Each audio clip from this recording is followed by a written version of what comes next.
I'm available 24/7 to help solve issues. Call me 3 a.m. on a Sunday morning, I don't care. A cross-pollination of Thomas Edison and Tony Stark, Elon Musk. Were you a little naive when you thought I can easily build an electric car and a rocket? I didn't think it would be easy. Like I said, I thought they would probably fail.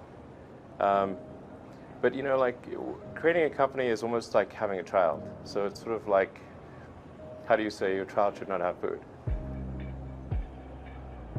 So once you have the company, you have to feed it and nurse it, and take care of it, even if it ruins you. Yeah.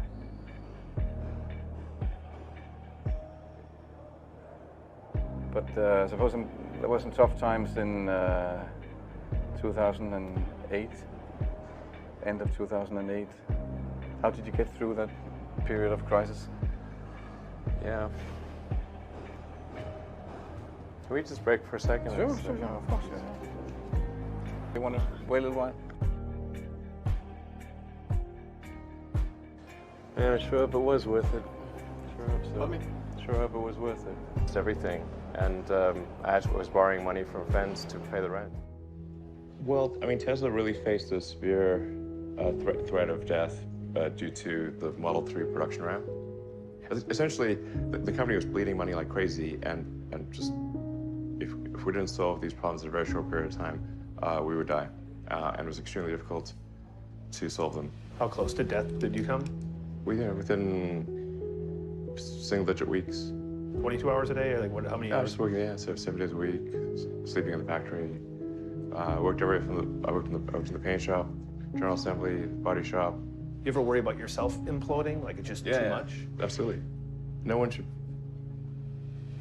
put this many hours into work.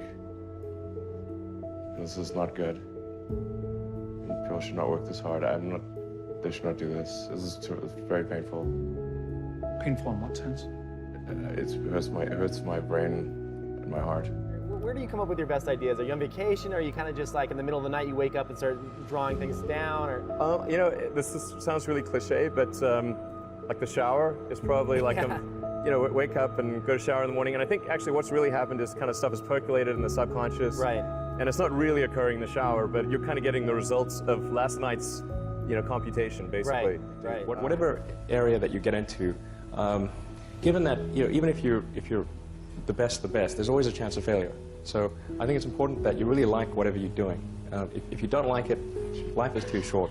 You know, I'd say, and also if you like what you're doing, you think about it even when you're not working.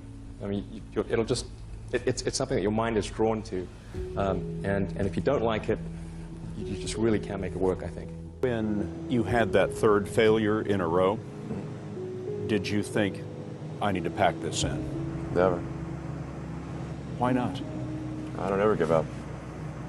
I mean, I'd have to be dead or completely incapacitated. Starting a business, I'd say, number one is have a high pain threshold. That's it. There's a friend of mine who's got a good saying, which is that starting a company is like eating glass and staring into the abyss. Okay, that's generally what happens, because when you first start a company, there's lots of optimism and things are great, and then so happiness at first is high. Then you encounter all sorts of issues, and happiness will steadily decline, and then you'll go through a whole world of hurt. And then eventually, if you succeed, and in most cases you will not succeed, and Tesla almost didn't succeed, came very close to failure.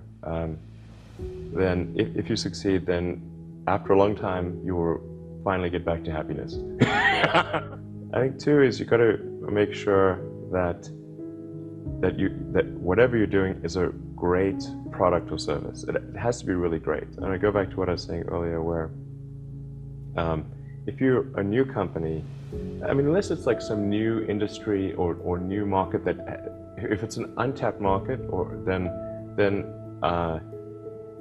you have more ability to,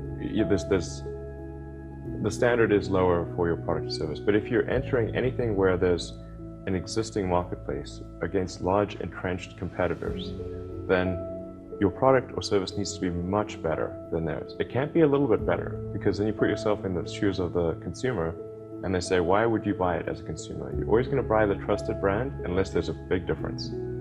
So a lot of times, you know, an entrepreneur will come up with something which is only slightly better. And it can't just be slightly better. It's got to be a lot better. Number 3, I'd say, is constantly seek criticism.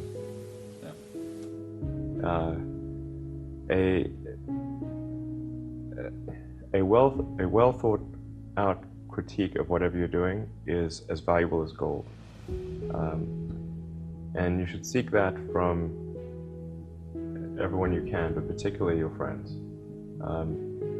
Usually your friends know what's wrong, but they don't want to tell you because they don't want to hurt you. So lift you up, sort of. yeah. So they'll say, oh, I wouldn't encourage my friend, so I'm not going to tell him what I think is wrong with this product. Yeah.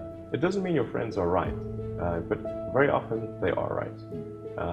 And you at least want to listen very carefully to what they say. And to everyone, if you're looking for, basically, you should take the approach that you're wrong. You know, that you, the entrepreneur, are wrong. Your goal is to be less wrong.